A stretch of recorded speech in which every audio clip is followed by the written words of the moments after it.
So there we go. We can kind of see it there. There we go. Person in the middle is the third wheel of this twisted relationship. And we're not talking about having multiple partners or anything like that.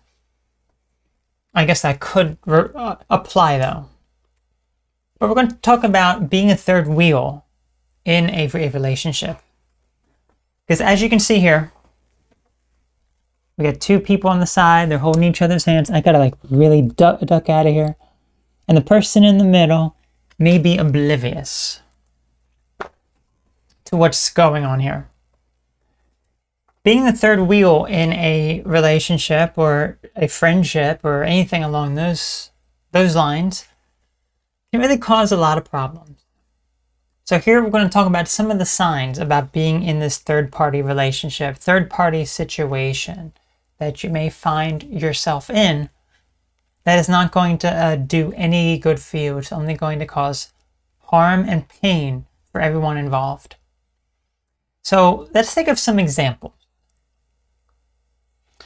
Let's think of some examples of being the third wheel in a relationship.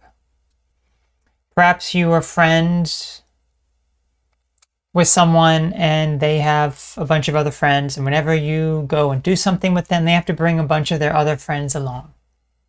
And they're paying more time and attention to those other friends as opposed to you. You feel as though your opinions aren't validated, nothing you say matters, and you feel as though you're just not welcome in the group, that you could just disappear and walk off and they wouldn't even know. That could be a possibility. That could be a situation you find yourself in where you are the third wheel, fourth wheel, fifth wheel even, just kind of thrown together in this group of people that you just don't feel as though you are valuable. Let's take another example. Perhaps you are friends with someone, like maybe these two people here on the sides, maybe that they're a romantic couple or they're married, husband and wife and whatever. And you're just kind of tagging along because you're friends with them. But because they are the ones who are mostly together, you're kind of the one, again, whose opinions aren't being validated, who you don't feel as though you are very important or very special in any sort of way. So you are the odd person out.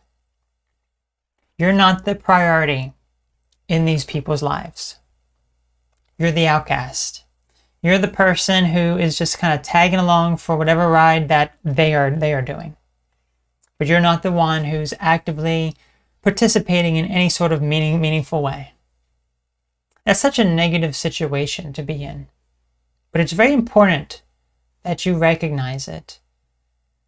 Because if you're in this third-party relationship, how is it making you feel? Certainly you don't feel happy in this situation. Let's look at some more examples and some situations. Perhaps you always want to go out with a friend, you want to meet them, you want to do activity with them, but they just always keep making excuses. Constant excuse after excuse that they just keep on giving, and they're not making you the priority in their life. They're not giving you the attention that you deserve. And we're not talking about you're an attention seeker and you need attention from your friends or whatever, but we're talking about just basic forms of attention that you should give all of your friends to some degree, to some capacity. And they're not able to give that to you. And they make excuses. And then you may see them. They may give an excuse about why they couldn't do something with you or couldn't interact with you. And then you caught them in a lie because you see them in a different circumstance than they actually were. It's a shame, right? It's a shame. Because you had trusted that person. You thought that they were your friend. But then they broke that trust. And they're not giving you that attention. Let's look at some more examples here. Because if any of this sounds like situations you find yourself in, this is certainly a major problem.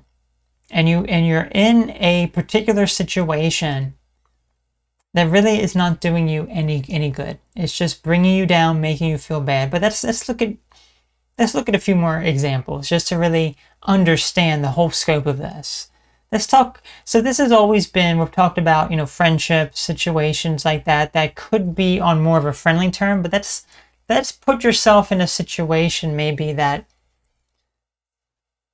the friend that you have is almost ashamed of you.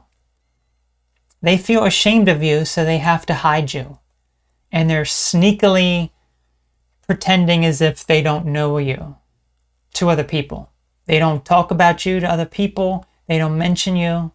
You're just kind of the odd one out. They're just kind of talking to for whatever reason. Now, there can be many reasons why that could be. Whether it be that they are ashamed of being friends with someone like you to other people because they don't want to leave a bad impression on other people. Really, you have to ask yourself, what kind of friend is that if they're ashamed of you? If they're really not, feeling really, really good about your presence and able to talk about you, what kind of friend is that? Or maybe this could be another, pretty disgusting thing as well. Perhaps if you're a friend with someone of the opposite sex, perhaps that other person is with someone else, or they're married to someone else, and they're kind of secretly cheating on their partner with you, and you may not even know. You may not even be aware until you are aware. And then what happens then? Do you continue to be in that sort of situation, or do you change some things about yourself to learn to let that go? Because how can you possibly trust someone like that? How can you possibly trust someone who is sneakily going behind someone else's back to communicate with you and talk with you, not acknowledging you in the situation that they currently find themselves in? So if they're with friends, if they're with a spouse or girlfriend, boyfriend, whatever else, their romantic partner, 90% of their life, but 10% they give to you, and you feel as though what? You feel as though that is what you deserve in this sort of situation, that you feel as though that's just how things are. It's a very negative situation that you could find yourself in if that is the case. But these are all examples of you being the third wheel, the third person, the third party, this third party situation that you find yourself in that is not going to help you in any sort of way. Because you really have to think. So if we do use the example of the person cheating on their spouse for a you, perhaps you're secretly wishing, oh gosh, I wish they would just break up with this other person or whatever else, and just be with me. Well, it's like, how can you trust that person though?